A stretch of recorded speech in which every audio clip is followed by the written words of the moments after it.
Hey guys, and welcome to another edition of Will Squared Sports Podcast, where we kind of just talk about anything that comes into our mind, but especially sports. And what we talk about is just our opinion.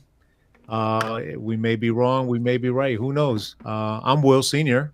Man, you do a different intro every time, but it's cool. I'm Will Jr. What's up? If that's right. And today we're going to be talking about a couple of things, and then during our program, we're going to have some special guests because as everyone knows, every week we kind of dog on the Dallas Cowboys, and then this week we decided to ask our friends, well, my brother and my nephew and William's uncle And and cousin. cousin, to kind of Yeah. join us and give us their take because they've been lifelong Cowboy fans. So I'm pretty excited about listening to them talk about their favorite team. But before we go there, let's start off with soccer. hmm One of the things that's been going on is the UCL just kind of finished last week. We had the first few games First. of league play this past weekend, and oh, I'm really stressed out with City.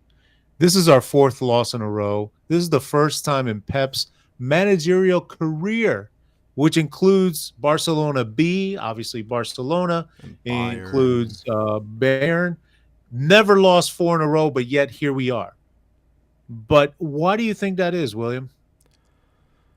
Um, there's a huge gap between the defense and the midfield, like playing wise, and you could see it. Yeah, The obvious answer that you could point out is Rodri, since we've said a yeah, lot of times on this podcast that the six is the most important role. It's a gap between defense and attack, and when the best in the world is not there, obviously there's going to be a difference. But the second thing is probably just defending. Injuries are just a key part. I mean, this past year when Pep signed Vardiol, I was like, damn, he's about to have five center backs, but he's been playing him at left back. And what do you know? All four in front of him went down, so he had to play center back this past weekend. center back. It was so weird to see it too. I never seen him Yeah, play center back for City. not only did he have to go into center back, but we also had to use that The that kid from the academy. Um, Rico as a left back to go back to the old Cancelo invert. It was so weird. I didn't yeah, like it much, honestly. it's not looking well for City right now. We have just too many people that are injured. Little by little, they'll be coming back. Yeah, Good news is that this is the upcoming break. yeah. FIFA break is going to be the last one until March, and some players for England are actually not accepting the invitation. We have Grealish that's not going to go. Foden is not going to go, and in fact, also Uh, Doku is not going to go to his national team either. All because they're injured. They're either coming back from injury. They're trying to work their way back into the starting lineup. yeah, no doubt. Especially for Europe, since there's still nation league games, they're useless. Yes. For South America, it's qualifiers, so they are more important. Um, Lucha for Argentina won't be going. He picked up a knock. I'm not sure Yep. how it is in North America, but yeah, European games are not worth too much. So if the players are not feeling No. fully fit or not like searching for game time with the national team, then there's no point to go really. The only Yeah. bad part is that England do have a new coach, so as a new Yep. coach, I'm gonna be like trying to do more stuff with the team. That's a little Implement yeah, his. yeah, Yeah, new he's going to try to tactics, implement his like getting to system. know Yeah. each other, that kind of stuff, and that can't happen if Palmer is home, if Foden is home, if Trent is home, Stones is home, like Grealish, like you said. Yeah. But Well, yeah, so injured. yeah, screw Nation League. God, we are seeing a lot of injuries, man. We are seeing a Yeah. lot of injuries. It's only Yeah. November. Like Militao just tore his ACL for a second time. Madrid are Yes, it's in the insane. water, man. But we'll talk about that soon. Yeah, Yeah, and, like and City. that's where I wanted to. That's where I wanted to go next. La Ligas. hmm So La Liga, like you just said, Militao just got ACL. He's going to be out obviously for the next year. Real Madrid is practically has no center backs. Yeah, it's gonna How, be. what do you think about that? I'm very excited to see what they do for the January transfer window. Because Madrid is not a team that buys a lot during the January transfer window, because they usually get their teams like spot on. But in a case like this, where there's a lot of injuries that will take up the full year to key roles too, your right back, your two center backs, that kind of stuff. Yeah. It'll be really interesting to see if they buy someone or what they do. When Carvajal went down, Yeah. I did think that the solution could be to try Militao as a right back as opposed to Vasquez, so it'll give you more like stability defensively. But now that he's out, I don't know what they're gonna do. Like Nacho's gone too, so you don't even have Yeah. a next center back. They got to rely on a kid, I think. Good luck to him. Yeah. But yeah, But even with all those defensive injuries and issues, I see the biggest issue up front where oh Mbappe of is course, yeah. not playing. He's not playing his position, which is we talked about this, which is the 11 position, the left winger, which is occupied right now, right Mm-hmm. by By Vinny, what's his name again? I'm really bad with names. With Vinny. Vinicius, yeah. So, I mean, what do you think? I mean, and everyone knows that you and I both coach soccer, so we have an idea of tactic wise what to do. But what would you do if you were Ancelotti, and what would you do with Mbappe, Vinny I up in the mean, front? me personally, I would find a way for the front four, like Jude, Rodrigo, Mbappe, and Vinny, to just feed off each other and no one stands in one spot the entire time. Like move to where the space is, like read the game better. Like Vinny and Mbappe are not known or like known by much to be like intelligent players, like some attackers or some mids. They can learn that though because they have the pace, they have the skill, they have everything to them to be the best like front three or front four ever. That's just an idea. Obviously, like Carlo Yeah, knows a lot more than us, and he knows sure. the players more than us. But again, I knew that this would take time. I didn't think that it'd be like this bad in November, but I'm it's enjoying it though, so that's okay. yeah. I'm also kind of enjoying it because Barca's Yeah. playing well, but yeah. Yeah, and so speaking of Barca, they lost 1-0. Mm. However, there was an offside call by what, an inch or two by the toe of Lewa? I don't know how it's offside. I was watching it like Yeah. I'm still just trying to see like where his toe is, and Yeah, for, I'm thinking they got it wrong. I'm thinking that they thought it was his toe, but it was actually a defensive player heel because you can't really tell. It's they both it, I think they were both wearing white shoes it or was so weird. Yeah. So from the angle that they showed it, it would have meant that Lewa would have had like a size 18 shoe 18. that Exactly. his foot is still going Exactly. over. It was just a weird call, and You'll see that a would have picture here, tied but yeah. the game, and it No, would have been 1-1. forget tie the game. That was the first goal of the game. You score that, the rest of the game has changed. Well, Everything has that's true changed too. after that. Yeah, No. But yeah, yeah, it was a tough game. Going away to Sociedad is always a tough game, and I'll be happy yeah. with a point each year, like getting away from Sociedad, but we couldn't do that this time. But yeah, soccer is now in the international break, the last one until March. So when they get back, it's gonna be Hallelujah. a great time. It's gonna be a great time. Yep, yep. All right, man, and hopefully this, we'll talk more about Argentina Of course. national team next week, as they play two more games and try to cement their way into the World Cup here in the U.S. But let's move on. Yep. Let's talk about basketball really quickly Really quickly.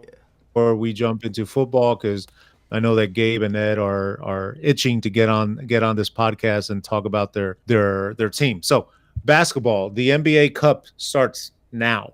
All right, Yep. it's a cup that utilizes the pre-existing games in your schedule to continue, to continue all the way to the end, right? And last year the Lakers won the initial NBA Cup, Hmm. which was good because they didn't fare well the rest of the season. This year they started pretty hot. Now they're kind of cooling down a little bit. Um, but what do you see about the NBA Cup? Who do you? I mean, right off the bat, because it's just started. Who do you see coming out on top?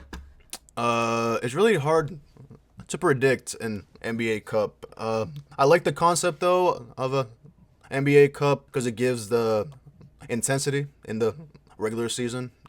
Even so, early on, because the games count like towards your real Yeah. schedule. Yep. So teams are actually like trying to Yep. win, and it creates like a better atmosphere uh, throughout the season. It's kind of hard to predict a winner, but I'll go with the Cavs since they got the hot hand. They're still unbeaten. Atkinson is coaching really well. Donovan Mitchell is playing well. Freaking Darius Garland, all of them, or Coro, Allen, they're all playing well. But yeah, I'll go with the Cavs since it's really hard to predict like stuff like this. They're playing the best. Thunder are a little hurt, like Celtics. They always have a chance. And then there's still the Nuggets with like Joker, who's playing absolutely of his mind. Did you see his like stat line the other day on Saturday? I think it I did was. not. He had, What was it? I think it was 39, 15, 18. Jeez. This guy is a freak. He's Luca, but a center, so he gets more like rebounds. This Yeah. guy is a Yeah. freak. Oh my gosh, he doesn't even care about basketball either. But yeah, that's my opinion.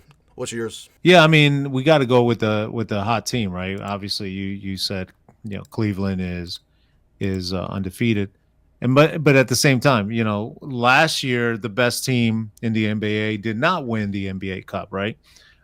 So who is it going to be this year? I have no idea. I haven't really spent too much time watching basketball Basketball yet. But yeah, let's go with the hot hand. But we'll obviously, as the season progresses and this NBA Cup cup. progresses, Yeah, we'll have a better idea. Now let's get to our favorite sport, other than soccer, obviously. Let's get to football. Look what I'm wearing. yeah. I am wearing, for those on the podcast, I'm wearing a Ricky Williams vintage orange jersey in celebration of Miami actually winning under the lights. Monday night, prime time, we actually win. This is like something brand new for me. I was so scared. And William, I was there with you watching it together, and I was waiting for the other shoe to drop because Miami just doesn't win under the lights. And Tua had a great ass game. I mean, some of the stats that he did the first half though wasn't that good, but he turned it on the second half. The first half he had one fumble, one interception. He only threw for 87 yards with a passing rating of 48. But in the second half, he turned it on. He went 11 for 13, 120 passing yards, one touchdown, no interceptions, no turnovers, Mm-hmm. with a 130 passing rating, which is great. Um, And a win. and the W. And the win. I'm thinking that we should have done a lot better against the Bills. We should have done a lot better against the Colts. A lot better, we could have Cardinals. been Cardinals. Screwed you Cardinals, guys. Cardinals. which we Screwed you guys. lost in the last minute. So, I mean, we could have done a lot better. However, in order for us to get in the playoffs, we It's gonna have to take a win lot. a lot. It's gonna take a lot. But the good news is we do have some easy games out. Easy because obviously you don't know until you play. We had the Raiders, we had the Patsies, which we should destroy them. The Packers are going to be a toss up, depending on how each team is playing up to there. Then we got the Jets twice. Oh, I want to sweep the Jets so Yeah, the bad. Jets are very. Just move on. They're bipolar. We don't know what they are. It's We not don't know even. what they are. It's not The even. Texans are going to be a tough game. We have the 49ers, which is going to be a tough game. And then we have the Browns, Which could which be. should be an Could. easier game, right? So we could potentially go 6 wins out of the last, 8 games, 8. hopefully. At least 5 wins, At least 5 and above 3. 500. Your goal We is to have have to at win least out. like 9 wins. Yeah. But Yeah. as I sit here, I don't think that's going to happen. I don't think we're going to make it to the playoffs, which is a bummer, because we had such high expectations coming into the season. And then was with the injuries, first with obviously Tua going down, and then our defensive ends going down. We still got to wait for Chubb to come out. But the other thing that was that got me very excited about last night was the defense. They were actually playing well. I know you kind of said something to that point. So why don't you kind of fill us in Why'd with you that say it defense? Because like that? well, our because our what do you mean? defense actually played well. Well, because like against No, it's true. the Yeah, it's Cardinals, true. you It's true. lost it, right?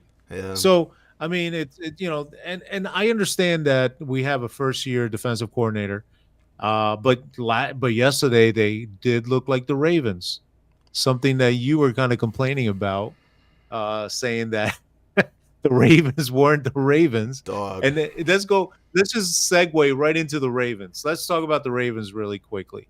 Tell me Okay. how you Yeah. feel about the Ravens, and we'll start with the defense because last night you had a lot to say about that defense. Okay. Well, in that case, what I was referring to is last year against the Rams, Mike McDonald ran these certain like blitzes against Matt Stafford because Matt Stafford is Matt Stafford. He's been in the league for 15 years. Yeah. He knows a lot. Yep. Knows a lot of defenses. Yep. Plus, you got freaking like Sean McVay on the sideline. Anyway, these weird like blitz packages I really liked that got home a few times. Some weird like coverages. I was seeing the same thing yesterday. And who's the Dolphins defensive coordinator? Anthony Weaver. And who is Anthony Weaver? The defensive line coach of the Ravens last year.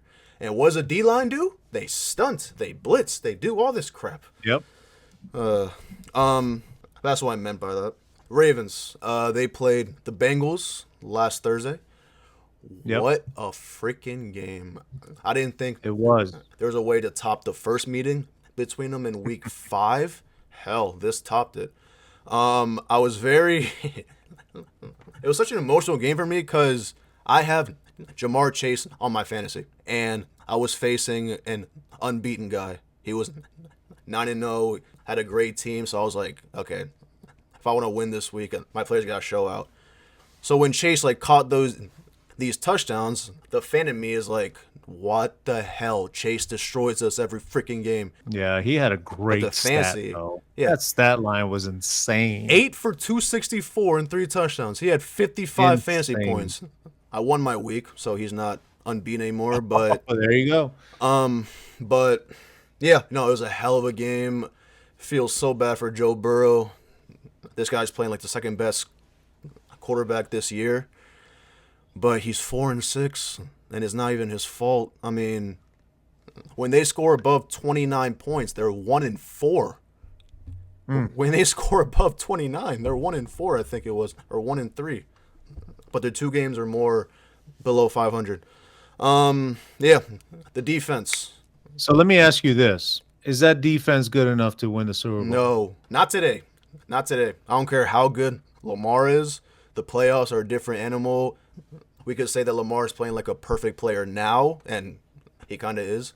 But in the playoffs, we know that he's different, even a little worse. And now he's just, it's so weird because he's getting these stats because he has to. He has to get these points. If the defense would make these stops, he wouldn't be having these like wow moments that you're seeing. Well, not a lot of them, anyway. Yeah. And I'm just scared. But enough. I mean, he's doing enough to win. To win, yeah. Mm-hmm. And that is fucking like Superman stats. Like he has 24 touchdowns to 2 picks after 10 games. Last year he had 10 touchdowns with 5 picks and he won the freaking MVP. What about now? Yeah. But I'm scared for 2 reasons with this damn team, especially this team. I'm scared for 2 reasons. One, the Lions in Super Bowl. The Lions are the most lovable, terrible team in sports history, right? History. Yeah. Before this past year, they haven't won a playoff game since 91 with Barry Sanders. So I always like cheer for this team a little bit on the side. I love Dan Campbell. I've been a fan of Jared Goff since Rams. I love Montgomery. Jahmyr Gibbs from Alabama. Amon-Ra. It's such a beautiful team that I want to win a Super Bowl.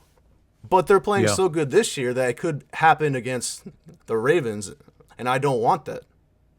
So that's one. Because if it's the freaking Ravens and Lions Super Bowl, yes, I'll go for the Ravens, obviously, with all my heart. But I'll be Obviously. so sad for the team that loses. If the Ravens lose, obviously Yeah. I'll be sad. But if the Lions lose, I'll be like, bruh, they deserve it so much. And two, I'm more scared of this. I'm a lot more scared. I'm scared that our defense is gonna like fail us in the playoffs.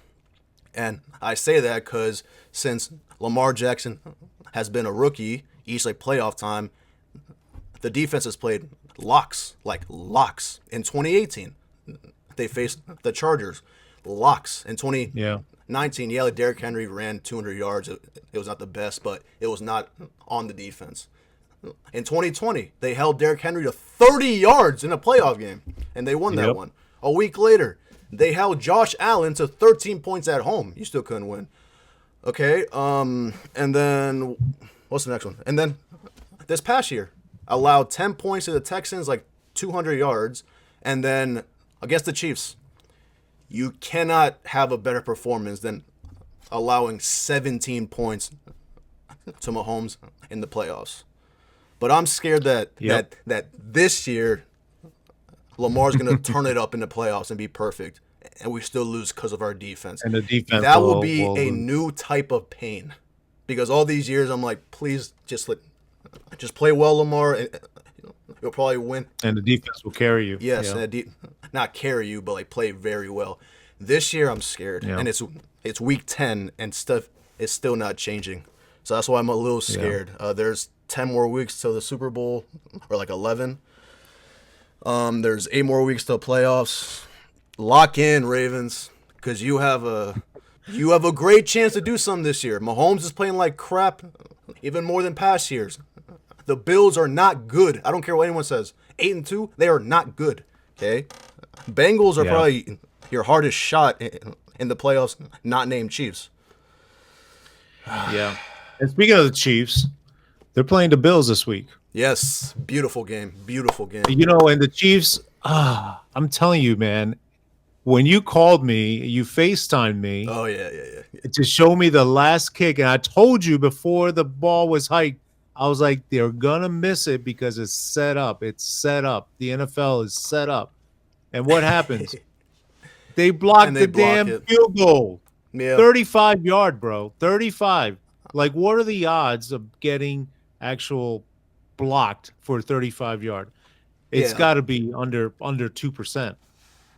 In the moment, we did say that, like, both of us. But when the game like finished, I went back to look at the game highlights or the coaching analysis. And I did see that the previous 4 field goal attempts that the Broncos had, they did shoot the exact same gap and got like really close each time. And now that you're about to kick a game-winning field goal, it has to happen then.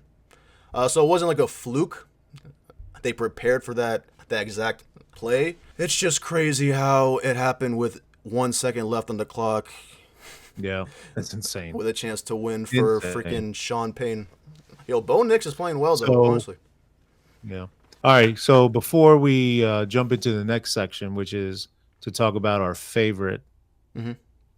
a favorite team, let's talk about the Chiefs and the Bills. What do you expect this week, though?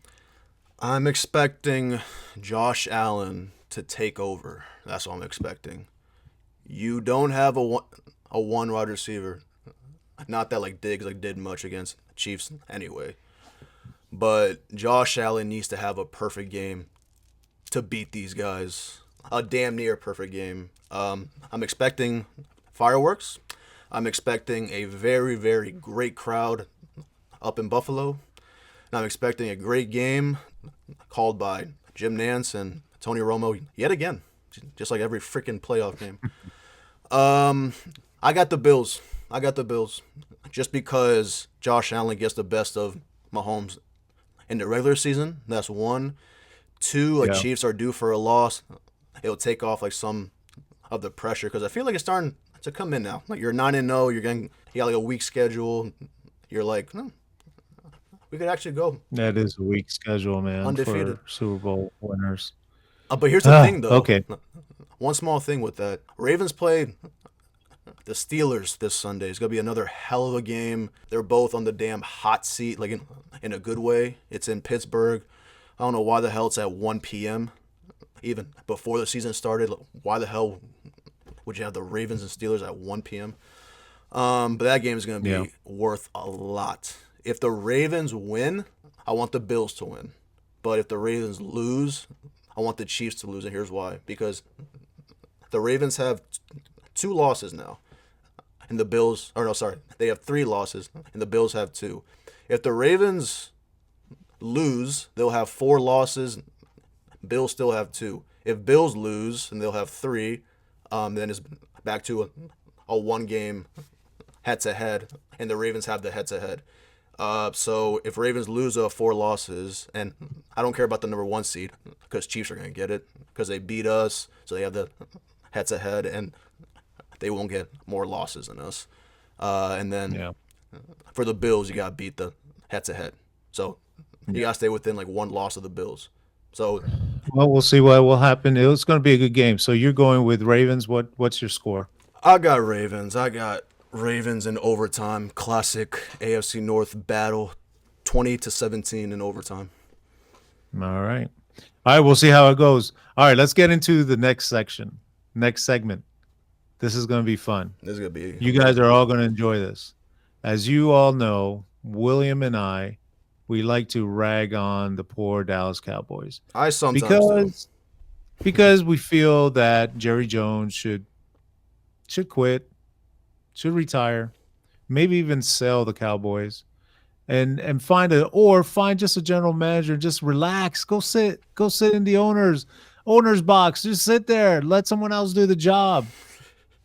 But today we have 2 special guests, and you guys have heard from them already because when we talked about the Yankees, they were on. We're going to present first Ed and then also Gabe.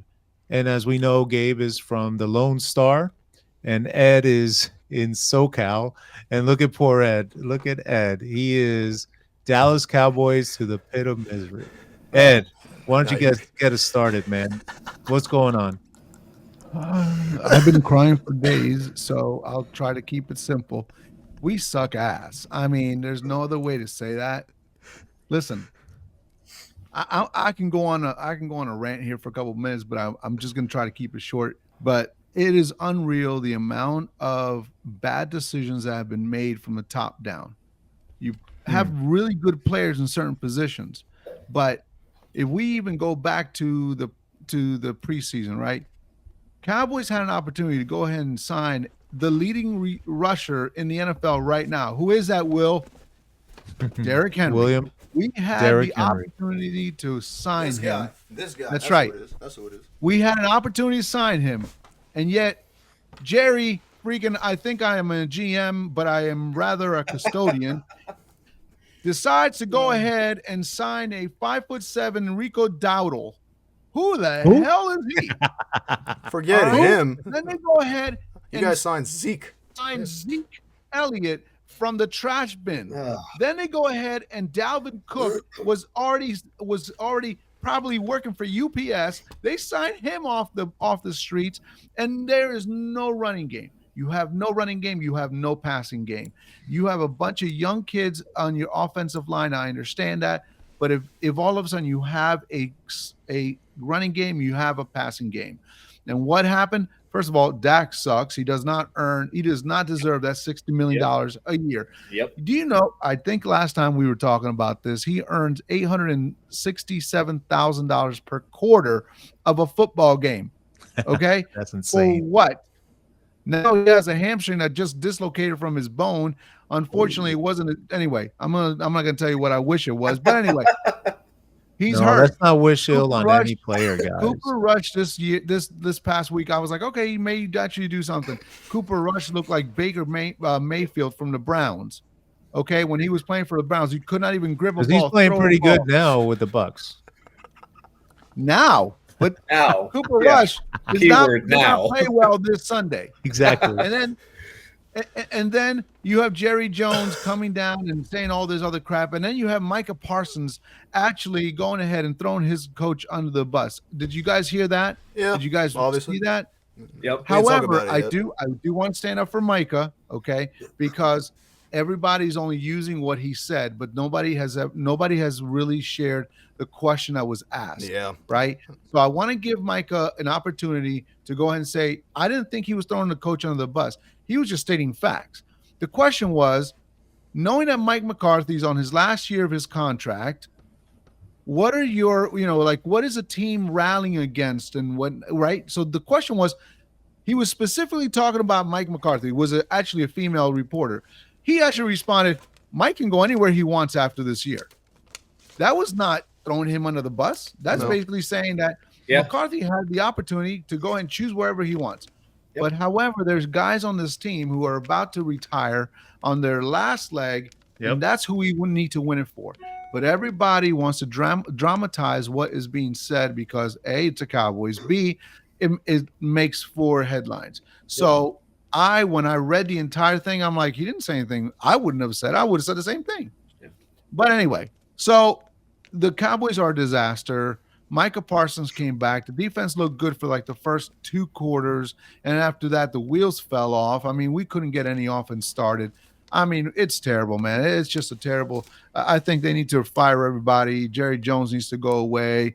Everybody needs to go away. They just need to implode the entire AT&T Stadium, build a new stadium, get a new team, get a new logo. I don't care. Just anything. It is terrible. And I say, Dallas Cowboys to the pit of misery. What's your reaction, Gabe? Do you have to the Sunlight scandal on Sunday with CeeDee Lamb? That's right, dude. Go ahead, Gabe. You talk about that one, buddy. Being in the stadium a couple times already for a couple other games, I've gone to the past 2 Thanksgiving games. That sun is brutal. It's not a joke. The fact that it's even allowed to hit the player's eyes at any point is ridiculous. And Jerry Jones's take, I guess you could call it, it's an advantage for us. Ho, ho, ho, ho. Yeah, no, it's also a disadvantage because you play 4 quarters, so you face the sun twice, just like the other team does. So that's not an advantage. Jerry Jones is just head up. He needs to go. I mean, just away from the Cowboys in whatever capacity. He needs to right up to the sunset and get his billions by selling it and just disappear. Go away. That was even the funniest part. Another facelift. Did y'all see Mike McCarthy in the press conference with the sun in his face and they used something to cover it? They put a shade. They put a shade. They actually used the shade.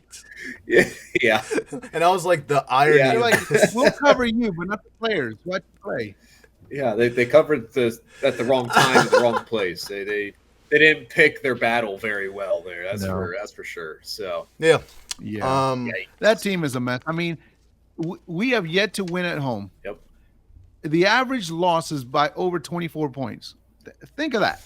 At home, I would not pay to go see him in Dallas. I would not spend my good money to go see him in Dallas. I actually, and there was an opportunity. I was going to say, I was actually looking at tickets for this past game against the Eagles because I had a friend in town who is an Eagles fan. Thank God I decided not to go to the game with him. And then same thing. Like I said, I went to the previous 2 Thanksgiving games. I'm not doing that this year. I'm not spending my money on that team. Like why would I? Why would I right now? This is not the product that I was expecting that's on the field right now. Yeah. Well, thank you guys for joining us and giving us your intake on Dallas. Let me ask you just a question. What do you see, seriously, how do you see the future panning out for Dallas? Like, what are some things that need to happen besides, let's leave Jerry Jones aside because we all agree he needs to leave. Maybe not as an owner, but he just needs to leave as a GM and bring someone in with knowledge who can actually build a good team. Let's say, for instance, that there's a GM he hires. What does the new GM or what does Dallas need to do to be competitive again? Well, I mean, first of all, you already have a cap problem. You have Dak at 60. You have CD at 35. That's already about 35% of your payroll. So you got to pay Micah Parsons. You got to go ahead and pay an offensive lineman, right? Because Zach Martin may need to. It's time for him to be re-upped, and we don't even know if he's going to be around. I mean, there's so many things that has to happen because they have overspent on crap, and now you have to pay the bills, right? So you can't go ahead and expect to listen. The worst thing they did was to sign Dak, and I have said that for a long time. It was the worst thing. I would have actually said, you know what, this year we're going to give CD his money because he's one of a kind. Yep. But we're going to go ahead and kind of make this a rebuilding game, a rebuilding year. Going to pay Micah, and we got to find our next quarterback, and whatever that means, right? Cooper Rush could have been a great gap. They could have gone out, gotten themselves a veteran quarterback to kind of come in, bring up a young kid. I don't think Trey Lance is the answer, by the way. I think he is actually as bad as. And there's a lot of Right. good college quarterbacks coming out this I upcoming agree. year and next year. Yep. What? One of them lives right. here. There's only two. What good quarterbacks are you talking about, laddie? There's only two. Yours let- is one we'll- of we'll them. talk He's about done that pretty when we damn get- well. College football. It's just Go ahead, Ed. okay. Yeah. Yeah. So I think that they just need to go ahead and kind of just hit the reset button. Reset. And But right now they really can't because can't Dak's money is dead money. Exactly. Well, that's already dead money now because if Yeah. even they release him, they're still on the hook for like the 2 years. Because I think he signed a 4-year or a 5-year, but only 3 of those are guaranteed or something like that. Well, something that there's an opt out, very similar to the Garrett Cole thing. So there's an opt out after a couple of years, and I think that they need to go ahead and do that. Yeah, it's killing the team. We're going to be like this for the next 15 years if we don't do something. Yep. Yeah. All right. I agree. I mean, as long as it's kind of honestly like a similar thing with the Yankees. There's a problem with it seems like coaching this year so far. A lot of play calls haven't been too great.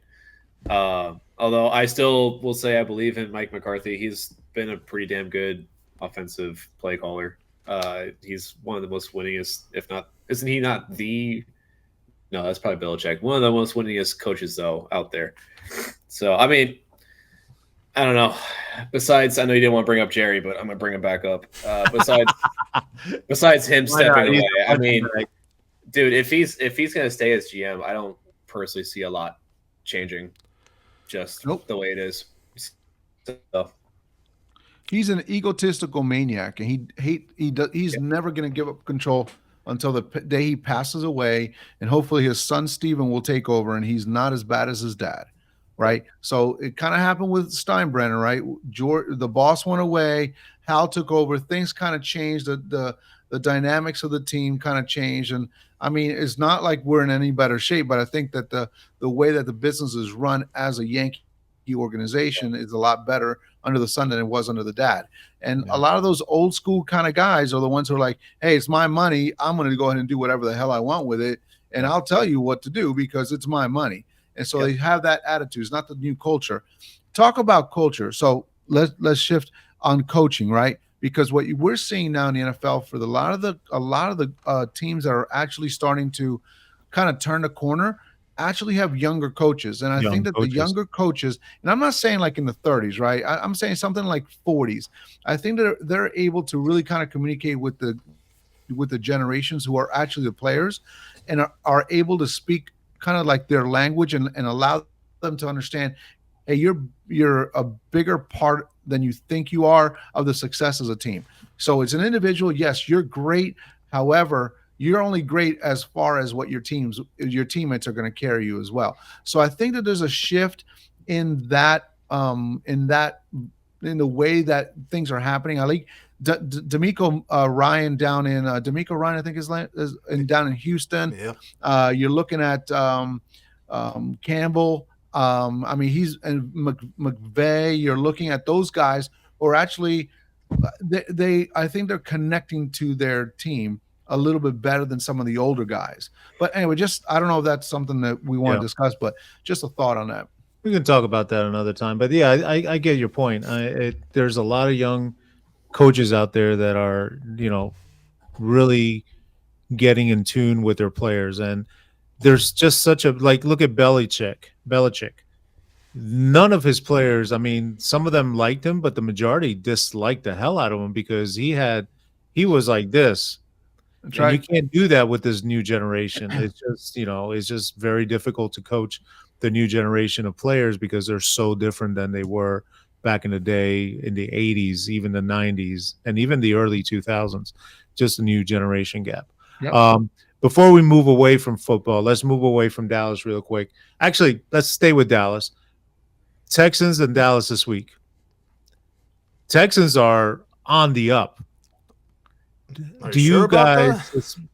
do you guys suspect a good game? What do you guys think about that game? Is it in Dallas? I was about to check that. Hold on. Yeah, we're If it's in Dallas, it's a loss. So true. It's in Dallas. it's a loss. We're gonna lose by 3 touchdowns. Hey, look. All I'm saying is I'll up that to 4.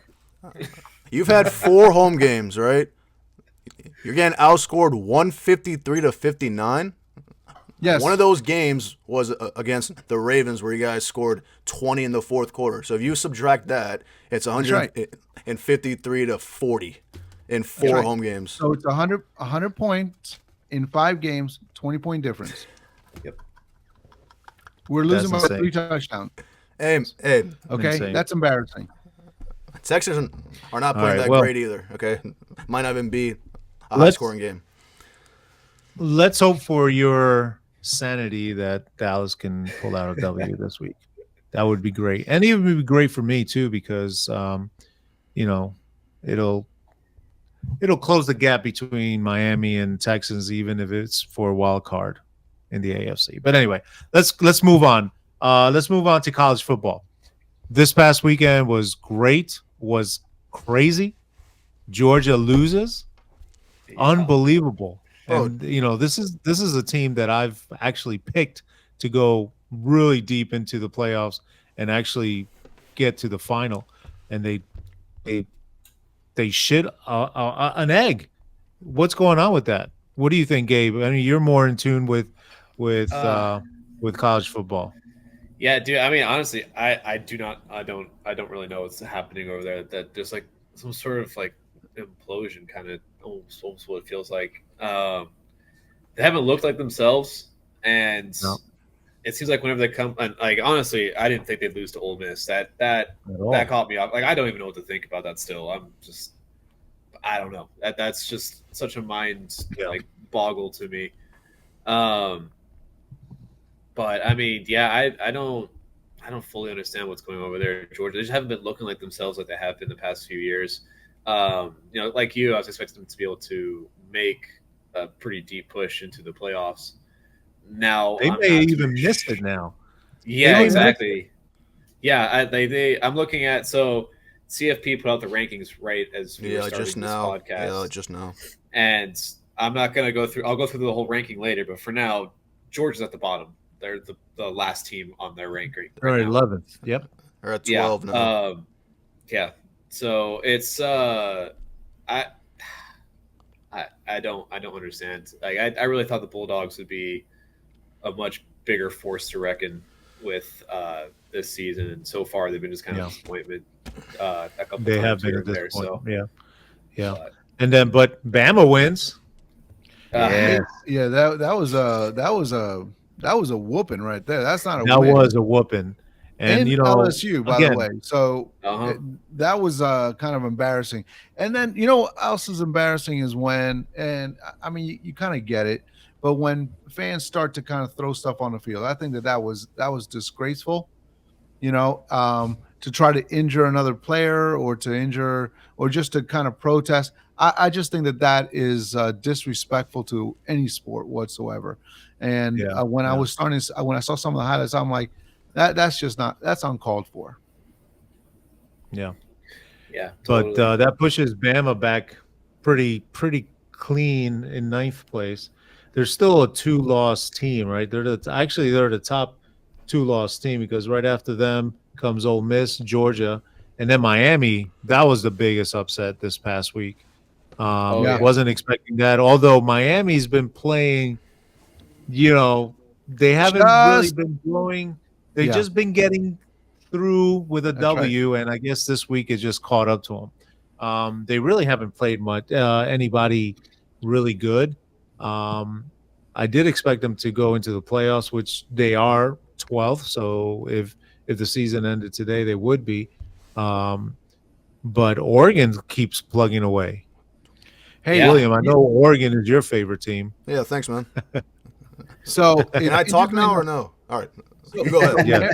So Maryland played at Oregon, and I don't know if you guys saw a little bit of that game. I did. And let me tell you what, Maryland actually kept up with Oregon for the first half. Oregon suck. I know. Oregon. Well, but I'm just saying that the little bit that I was looking, I was like, oh wow, I wonder if they can pull off the upset. And then like the fourth quarter came and it just kind of the wheels fell off. But it was actually a closer game than what we think it was by the score. How about Indiana at 10-0? Who have they played? No one. I hate the Big Ten. I hate the Big Ten. Tell me how you Go ahead.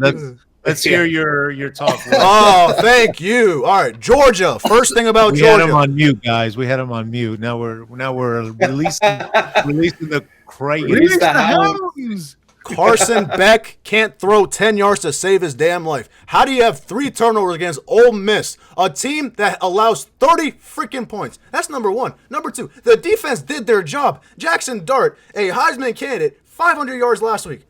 This past week, what? Under 200 with a pick. Defense did their job. We're not surprised the defense did the job. Georgia now this weekend have to face freaking Tennessee. And if they win, who's in the freaking championship? It's going to be Texas, but Bama beat Georgia. Georgia beat Texas. Tennessee beat Bama. And this weekend, if Georgia wins, they would have beaten Tennessee. Who owns a freaking tiebreaker in that? SEC is so messed up. And then you see Indiana at 5, right? They haven't faced a one-ranked team all year. This Saturday, who they face? Ohio State. Whoever wins is probably They're going gonna to get crushed. face Oregon in the damn Big Ten championship. If I want Ohio State to win by 30 so bad right now this weekend. Okay? Alabama, LSU got their manhood stripped. You can't allow 350 yards of rushing in your own backyard in a place called Death Valley by a quarterback who ran 4 of those touchdowns. Okay? So LSU, get out. You don't deserve it. Get out. Okay? Alabama now. Okay? They have 2 more games.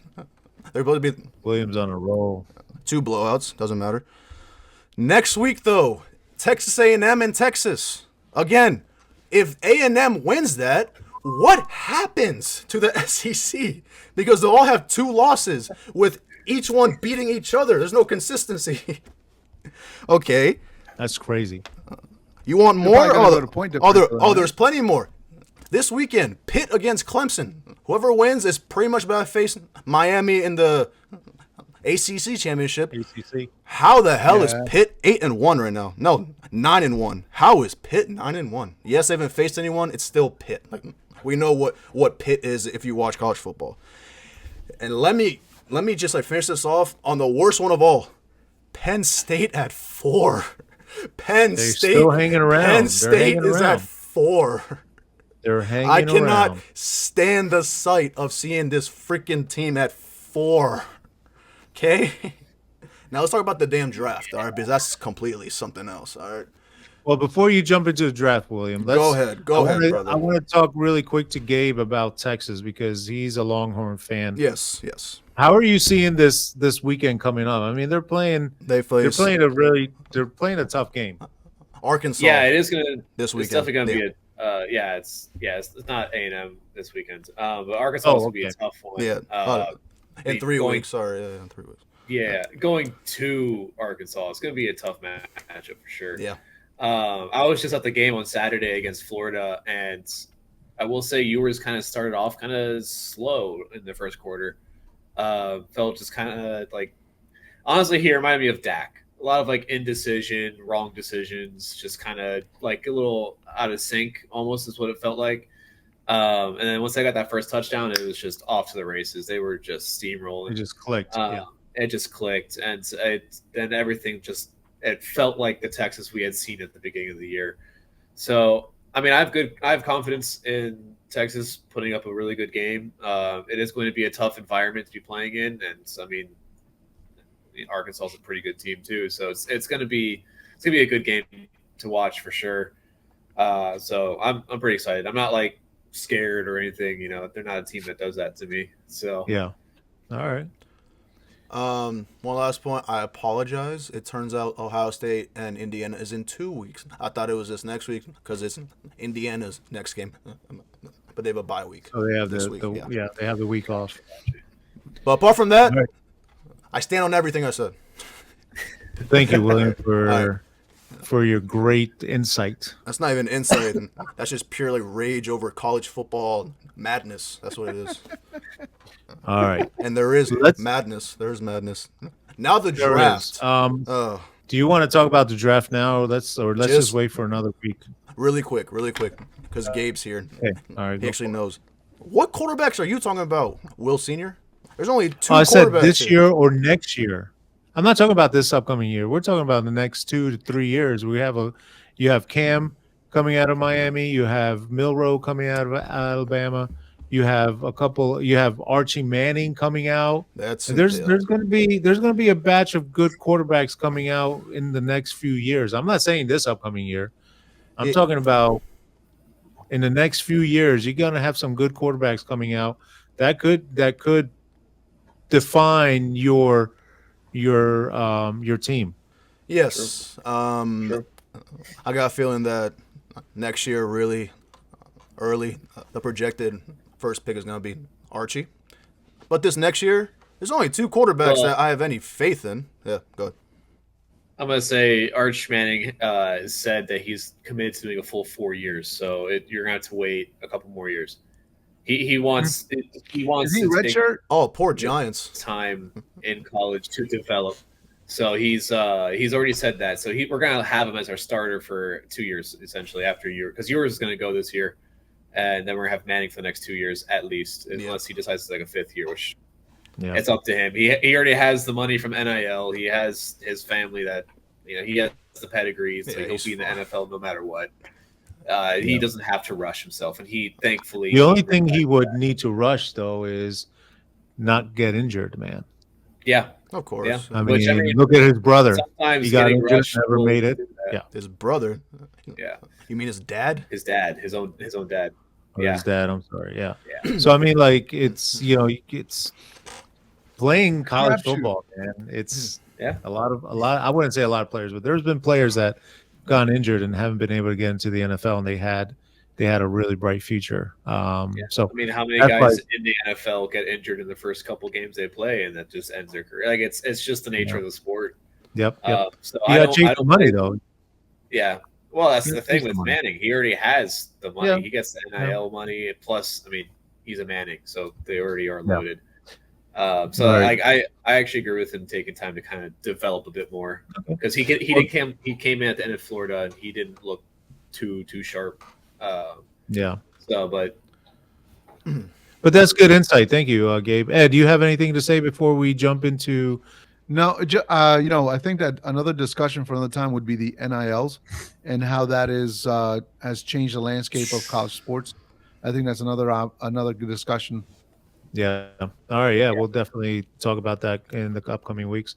All right, let's jump into hockey. And that, this is a sport that William and I really don't follow until maybe the playoffs. And that's only if, Yeah, I can't. if Like, I actually Washington can't. is in it, or for me, the New York Rangers. Otherwise, I really don't follow much of hockey. I remember when William was really young, I think he was probably like 8 or 9. We did go to watch Washington Capitals play. Yeah, We were lost. We couldn't even keep up with the puck. I don't. We're like, where the hell's the puck? We were Yo. just kind of, at least I was. I don't know about William. We were just looking to see where everybody was skating to because we couldn't see anything. So, I was like, man, I don't know. Oh, William, my do you remember that? I have Okay. zero memory of it. Wow. Like, I'm being completely honest. I wow. have zero memory. So in my head, I never been to a hockey game. That's in my head. Yeah. Well, I But- guess you need to go to one right now then. Oh, of course True. I do. Yeah, soon. especially with the goings-ons in the Capitals world right now, they're playing well, and Ovi's chasing history. Yeah. So definitely go see a game. Yeah. So, let's talk about Ovi. What do you think? Can he break the record this year, or Or do next you year. think he's going to have to wait till next year? The current pace he's on now will make him finish, I think, like almost 10 goals above the record. Yep. as long as he stays healthy, he's doing it this year. There's no doubt in my mind. He has 10 goals in like 14, 15 games already. He's 14 games. Looking at the numbers right now. Mm-hmm. I mean, 9 in the last 10. Yeah, and he's on a tear.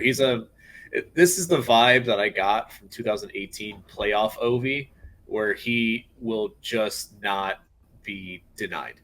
And I think he's doing it this year. I'm gonna, personally, honestly, I'm gonna see if I can kind of try to game plan it out to see when I think it might get done or close to or just after, and try to see if I can make a trip out to DC myself to just go see if I can make it there for history, hopefully. So I'm very excited for that.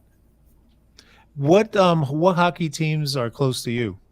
Are there just the Dallas Stars? Just the Dallas Stars. Okay, that's all just I the have Stars. here, yeah, and they're not a terrible team. They're kind of mid. They're they're above mid right now, but yeah. So unless the Caps were in town like at the beginning of the season, like about a month ago, or not. Yeah, it hasn't been that long, but they're here not that long ago, and it was like on a work day, so I couldn't make it up to Dallas to go see the game.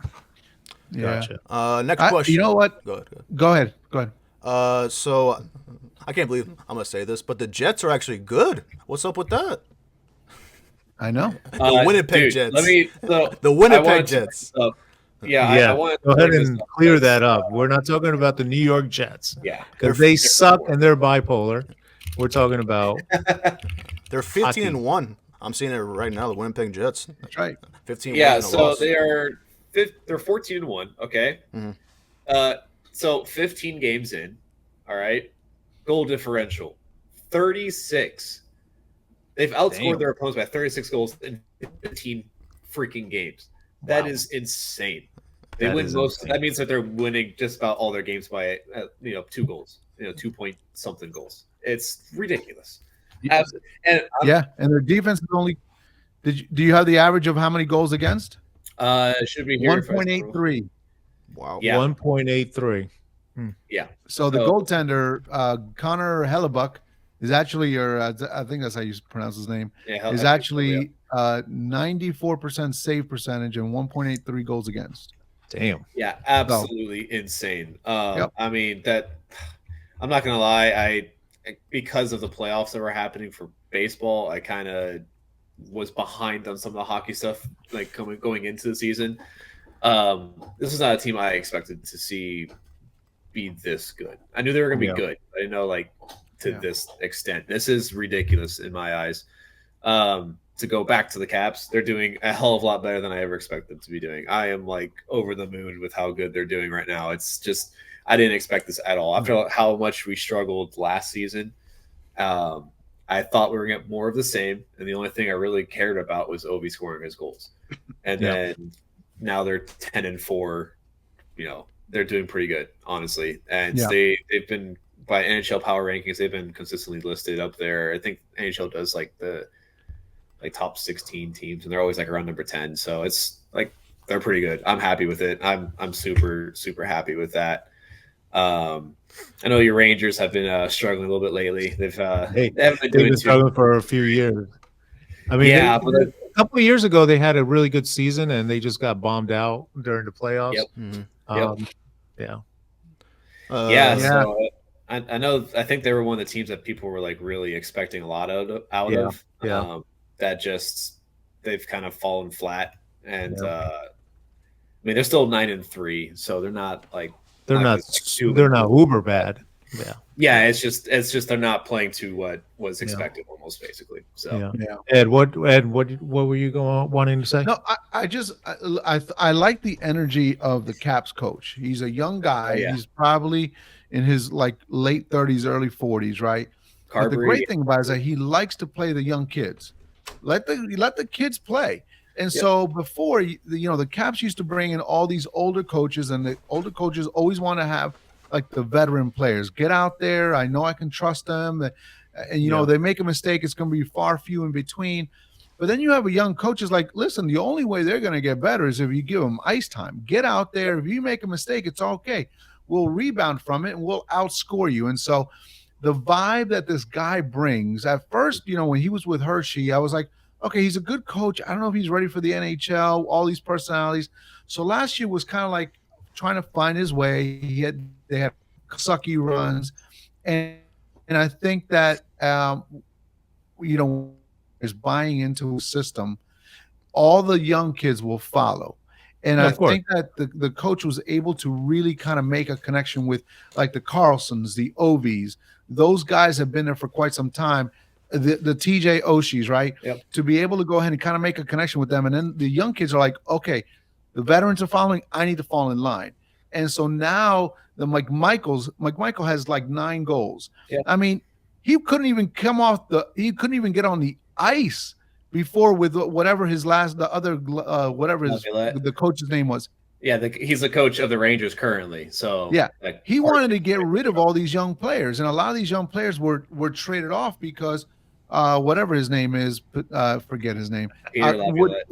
Laviolette, there you go. Wanted to only play the veterans, and so I like the energy. I watched a game the other day where they beat whoever that was, the Devils. I think it was 8-1 or whatever. Oh, I do forget. And yeah. they scored. Ovi had 2 goals. McMichaels had 2 goals. So the new energy, I think, is just that they're like flying around now, and they're just having fun. Are they going to hit their snag? Yes, they will.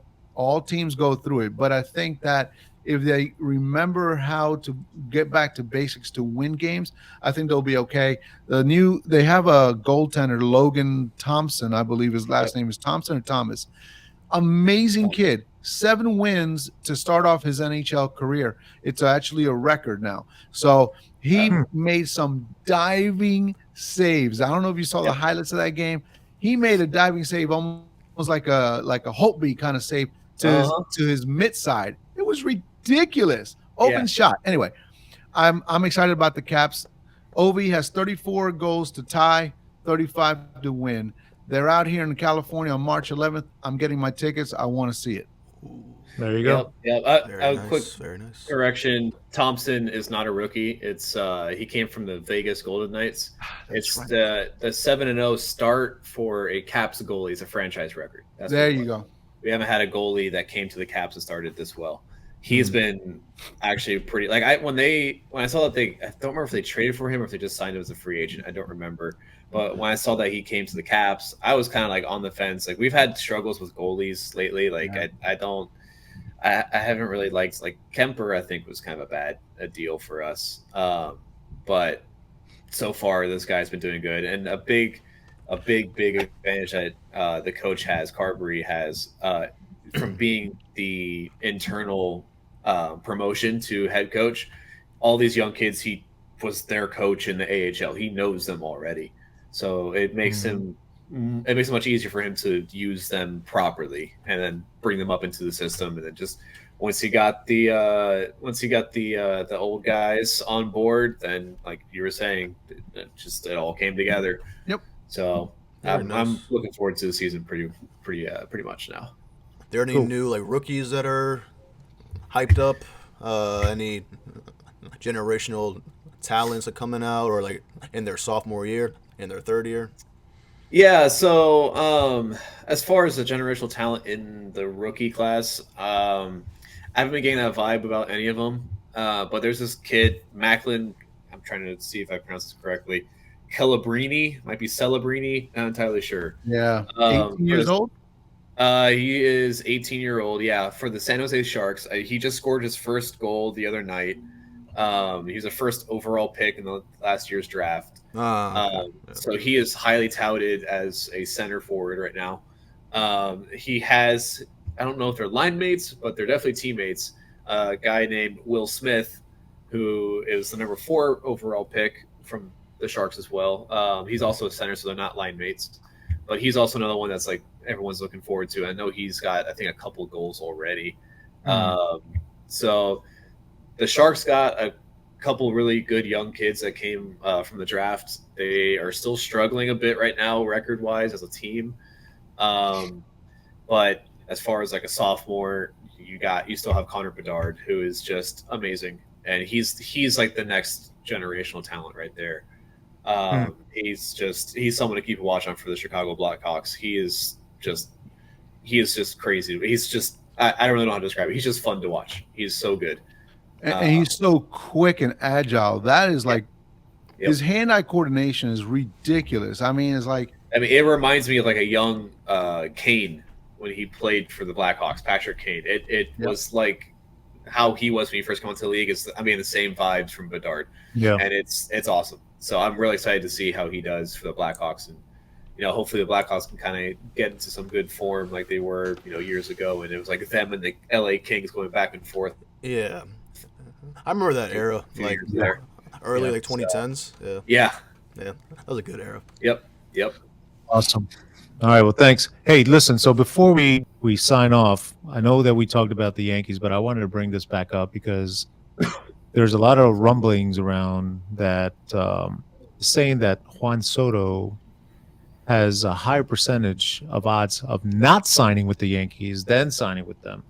There's Booney came out a couple days ago and said that him and Cashman are underway with Yankee representative posse, if you will, to go visit Juan Soto in LA and talk to him and Newport Beach to try to convince him to stay with the Yankees. So we talked about this on one of our previous podcasts. If you guys haven't heard it, go ahead and look for it. It's you'll find it in YouTube, you'll find it in Spotify, you'll find it in Apple, and you'll find it in iHeart, Amazon. We're on everything. So if you haven't heard that, we're all Yankee fans. We were very disappointed that day. It was right after the Yankees lost the World Series. But for the next 5 minutes, I just want to talk about what will the Yankees do if we can't sign Soto? What are some alternative? Who can we bring in that may equal to those $600 million that he's going to get for the foreseeable future that can help us over the hump and actually win a World Series? Go ahead, Gabe. 2 minutes. Well, so I want to say I think one of the first things we can do if we don't get him, we got to get first base. We got to get third. We have to get help out in the outfield. And we just got to get more solid bats in the lineup. First baseman, Christian Walker. I don't remember where he's coming from at the moment. I want to say the Diamondbacks. Yeah, Christian Walker's coming from the Diamondbacks. He is a pretty good first baseman. He had much better batting, just all stats, not even just average, than Anthony Rizzo. The only problem is he is 33, so a lengthy contract would probably end up hurting the team. So they're gonna have to try to get him at the right, 3-year contract. Yeah, 3-year. Yeah, three-year I think would be the sweet spot. 3 for 60-ish, around there, like 355-ish. Yeah, something like that. As far as outfield, I mean, that's kind of hard because we do have Jazz that can play outfield, but he could also be our second baseman. I think he's going to become our second baseman. So I think bringing up Jason Dominguez, the Martian, and actually working with him and actually giving him that play time so that his defense improves, because we saw like 2 years ago his defense is pretty good. Last year he came up for a little bit, was absolutely atrocious. Like I would have played better outfield, and I was never an outfielder. So I think they need to give him a shot and actually bring him up and get him comfortable and acclimated. And I mean, one more big move we could make that, if we don't land, because we only be able to afford this guy if we cannot get Soto, Corbin Burns. One, we take him away from the Orioles, who is a rival, and then two, he's a great arm for us to use. But that would only happen if we can't get Soto, because the money he's going to demand, we won't be able to afford him with Soto. So it's going to be, those are three things that I think that we need to probably the Yankees need to shift towards if they can't get Soto. Yeah. Ed, do you have any additional thing for that? 2 minutes. Yeah, I Soto goes away. We lose a swag. We lose that that New York kind of attitude that Soto brought, and that's okay. I mean, we'll find it somewhere else, but I think that being able to put in the right pieces in the right places to kind of get us a $600 million man with like about 6 pieces, I think is probably something that a system, right? Japan, it's kind of right. Are we going to go for him? Yep. I mean, I would say I think he's a lock in for the Dodgers, to be honest with you. he was teammates with both Otani and Yamamoto. Hang on. I guarantee you, there's like I saw a tweet on this where it was like just someone like imagining the situation. It's like Otani and Yoshi are going to sit down with the World Series trophy on the table between them, and that guy's not. He's just like, yeah, this is where I'm going to be. Like, there's no way in hell. The Yankees like, could put up all the 28, but anyway. Yeah, well, but those are also like his close personal friends from previous, playing in Japan and stuff. So like Well, William, you mentioned something a little earlier that kind of contradicts that thought. Yeah, I saw a report that him and Yamamoto are not the best of friends. It's more like a rivalry type. Really? Yeah, that's what I saw. I mean, they're both pitchers, so it might be that kind of makes sense. But that's what I I'm sure because they both played in the baseball classic, right? Or the baseball, whatever they call it, baseball club, World Baseball, whatever. When Japan won it, hey.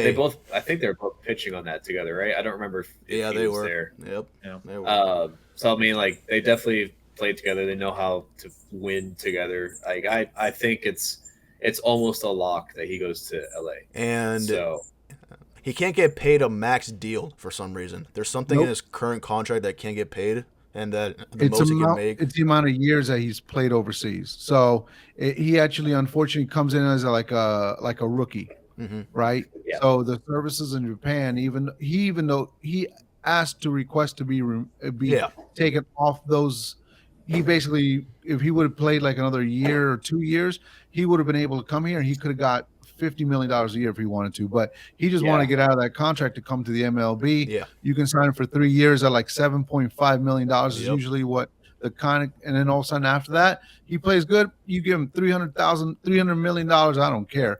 But I think that we need to really make a push. You can actually sell. You can actually buy more of the money that goes towards that. Yeah, you can actually buy more, but you have to sell pieces and get other teams international money, so you can offer him more. That's the only way you can give him more than the 7.5. Yeah, and I think the Yankees made some moves last year that got them more international money, so they might have more in the bank as well. So that's actually something I didn't even think about. So that's what. Yeah, I just saying that as in it's really his choice. Like I can't really. Find a way. I mean, never say never, but that's right. I can't find a way to believe that not every team will at least offer him a contract if it's that much. So it's really just up to him. You're not doing your job if you don't at least make an offer. Exactly. Honestly. Exactly. Yeah. So it's really just up to him. If it's like weather, if it's to win, whatever. Yeah. So coming back a little bit to what the Yankees need if we can't sign Soto, what is more important that we look for? Defense, batting, or pitching? My personal opinion, if it's not Soto, I love like Gabe's opinion. Christian Walker, some third baseman or outfielder, and then Corbin. Bregman.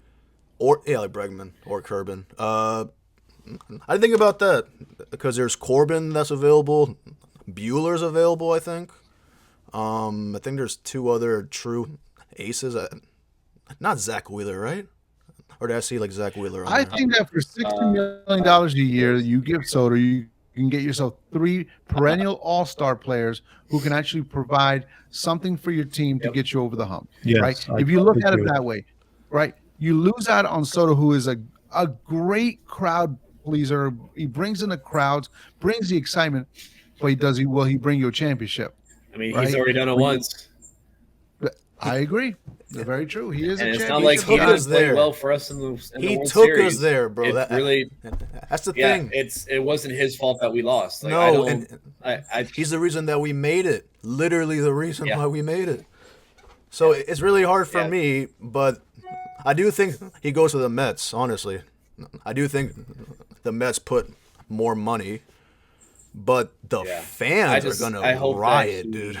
The fans are going to riot. I'm just hoping that he loves wearing the pinstripes so much that he's willing to, even if the Mets are putting up more money, he's willing to go to the Bronx. Because, I mean, dude, the smile on that kid's face every single day in the Bronx tells you all you need to know. He fucking loved playing there. Now it's just about making sure that the money makes sense for him, you know? So well, it's going to be an interesting off season for the Yankees. Great off season. and for the rest of the teams in Major baseball, League yeah. Baseball. There's a lot of big names that are free that can move around. It's going to be interesting to see how everything looks when spring season starts up. Yep. Yeah, I mean, I do think that a lot of stuff. This will be my last point. I think a lot of stuff, free agents wise, league wise, wide, is going to be waiting on the Soto piece to fall. Once, Yeah. Oh, yeah. I It's think like a we're gonna domino have, effect. Yeah. Yep. yeah, it's going to be one of those that and one thing I heard was that the Yankees almost need to give Juan Soto like a kind of like a little gentle push to be like, hey, like we will kind of want an answer by this date so that we can go out and not miss out on some other pieces that we could potentially use if we Right. can't sign you. Like, Right. please don't like screw us over by taking Yeah. until like a week before spring training starts. Yeah. So And yeah, so before we cut out, the one thing we didn't touch is the luxury tax, and we did kind of talk a little bit about that before we started the podcast. yeah, This is going to push the Yankees into a really high luxury tax. Are we willing? I'm saying we because we're Yankee fans. Are we willing to pay the extra luxury tax to have one player on our team? so I would hope. So one thing that Hal kind of has said, and I don't remember where I saw this, where it was reported, but he would like to stay under the luxury tax. Yes, that's exactly what he said.